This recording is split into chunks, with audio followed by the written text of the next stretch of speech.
Each of us has consumed something related to Mortal Kombat in one way or another. In 2023, a new Mortal Kombat 1 game was released, and I bought it without doing any research. I wish I hadn't.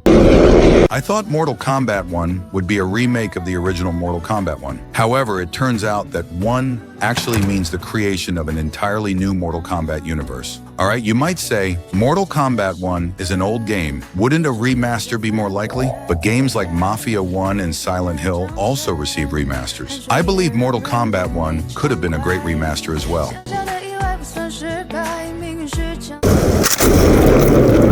Of course, NetherRealm Studios, NRS, the developer of the Mortal Kombat series, thought they would create a new Mortal Kombat universe and completed the game. However, this time they were mistaken. Mortal Kombat 1 received heavy criticism from both old fans and new players. Sales dropped and complaints increased for such a large game. The previously announced triple pack content for Mortal Kombat 1 in 2023 will not be released. Who are NRS? NetherRealm Studios, NRS, is a game development studio founded in 2010 by Ed Boon and John Tobias. The studio is best known for the Mortal Kombat series. They also developed Injustice, a fighting game based on DC Comics. NRS is known for its innovative mechanics and strong storytelling in fighting games. Ed Boon is one of the studio's chief creators and is behind many of Mortal Kombat's iconic features. However, despite their successful history, the studio faced great disappointment with the release of Mortal Kombat 1. One of their biggest mistakes was failing to deliver a nostalgic experience. We all wanted to reminisce and say,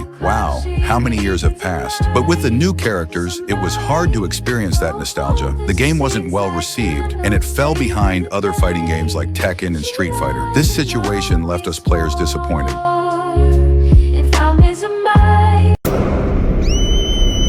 Recently, the increasing focus on money-driven strategies in the gaming world has led to significant disappointment among players. One of the most concrete examples of this occurred in Mortal Kombat 1, the latest installment in one of the world's most beloved game franchises. Players have complained about the constant demand for additional fees for in-game content. Longtime Mortal Kombat fans felt that after purchasing the base game, key content was locked behind extra DLCs, and they were required to make additional payments to unlock it. Another major criticism was the excessive pricing of the DLCs. Season passes, new characters, and special content were considered expensive by many players. Moreover, many of the DLCs only offered color changes or visual variations, which led to criticism that the content felt repetitive and unsatisfying. As a result, Mortal Kombat 1's DLC policies undermined the impression that the game offered a complete experience. Players began to feel that instead of simply enjoying a fun game, they were forced to constantly pay to experience it. This situation began to weaken the connection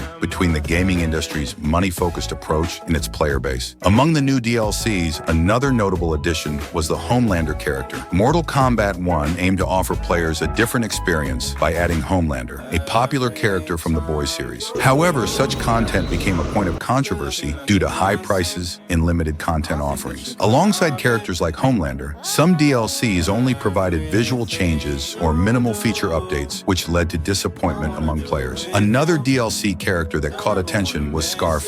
Mortal Kombat 1 introduced Scarface, one of the most iconic characters from film, to offer players more variety. However, the addition of Scarface was also criticized due to high prices and limited content offerings. Players not only received the character, but also a series of visual variations and minor mechanical changes, which many felt was not enough to justify the cost. This type of DLC, offering minimal updates while forcing players to spend more, has been widely criticized. These DLC policies have contributed to the growing prevalence of money-focused approaches in the gaming industry. However, players' fundamental expectation remains clear: high-quality content and a satisfying experience without the need to constantly pay extra.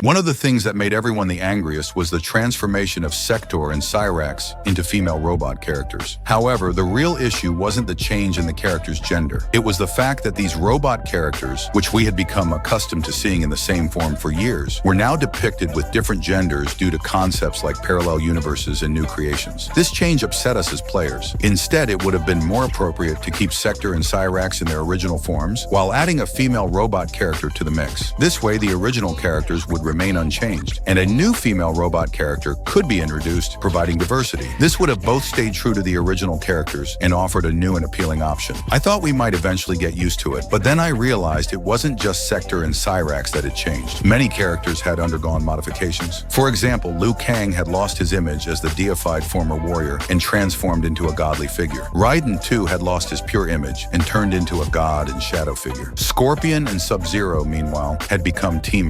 Such major changes were made to many characters. Every time we see a character, we are shocked and frustrated.